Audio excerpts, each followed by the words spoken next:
be a spy so bad that he ends up spying on his own government and getting people killed.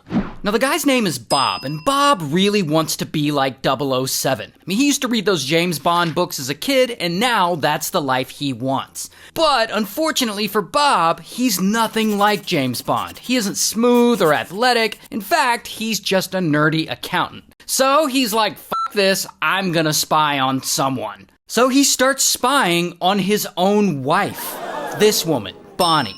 And so Bob will take risque photos of Bonnie with her consent, but then without her consent, he'll show those photos to his friends. Not only that, he low-key sets up a CCTV camera in his bedroom that's hidden behind a photograph, and Bonnie doesn't know about this camera. And so Bob will film them smashing and then later show that to his friends. And his poor wife has no idea he's doing any of this. Dude is just trash. But anyway, in 1976, his dream finally comes true. He gets an opportunity to be an actual spy. Because one day, when he's 32 years old, he applies to the FBI, and he actually gets hired. And they only have him working on financial crimes and accounting stuff, but whatever, his foot is in the door. 3 years later, he gets relocated to New York City, where he works in the Soviet counterintelligence unit. And here he's like, this is it, this is my big shot, I'm gonna be like 007. But unfortunately, they kind of stick him doing administrative work, handling classified data and stuff like that. And this kind of pisses Bob off. I mean, he got into this business to do espionage. How dare they undervalue him? So he's like, fuck this, I'm gonna be a spy no matter what. So one day, Bob goes over to a local Russian trading company in Manhattan, and he just walks into their offices and he talks to them and he's like, I want to be a spy, so let's make a deal. I'll give you some FBI secrets and in return, you pay me money. Now, keep in mind, this is all happening during the Cold War, so tensions between the Soviet Union and America are really high, and this local Russian trading company isn't actually a local Russian trading company, it's actually a front for the GRU. The GRU is like the Soviet equivalent of the CIA. And so these Russians are sitting there listening to Bob's crazy idea, and they're like, Konyeshna. And so, boom, they have this arrangement, and finally, Bob is officially a spy. Just, for the opposing team.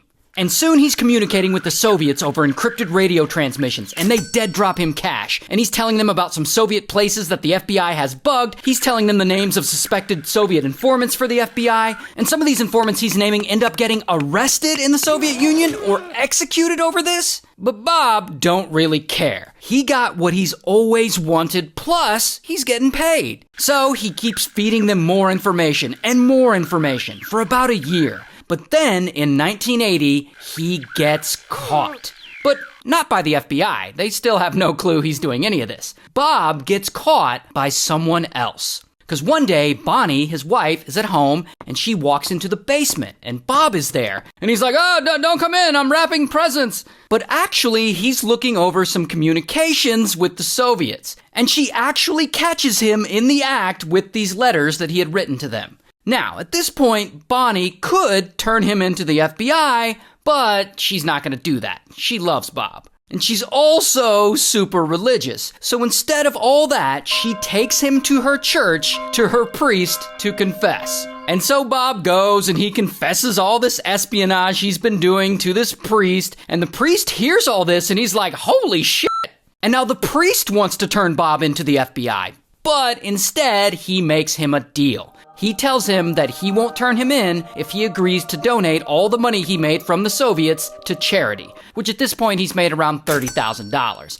Also, he has to promise to never spy again. And Bob, he doesn't want to get turned in, so he agrees to this deal, and he goes back to his normal, boring life. He quits spying for the Soviets, and he pays the money he made, little by little, to a charity. And over the next few years, within the FBI, he keeps getting transferred and he keeps getting promoted. And this ends up giving him access to even more sensitive information. And then in 1985, he gets access to info about former KGB agents who are now living in the US. And he knows how valuable this info is. And he's like, I am selling this shit. I want to be a spy again. So he goes and he writes an anonymous letter to a senior operator in the KGB offering his services. In this letter, he basically says, I'll give you the names of KGB agents who are secretly working for the FBI if you give me $100,000. And crazy enough, the KGB agents do. And so boom, suddenly Bob is back in the spy business,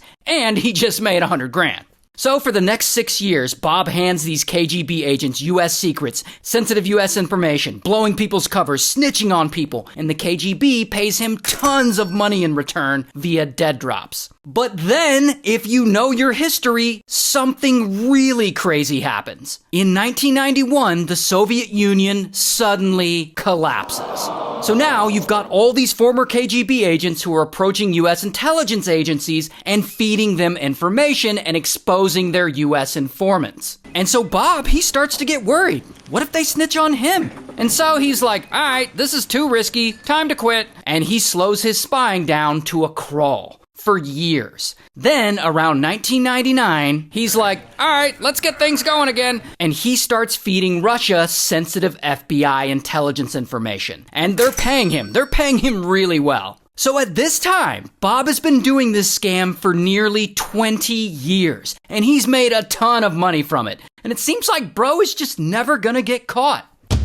Until... So the FBI, they're not stupid. This isn't their first rodeo. They know there's a mole in their organization, they just don't know who.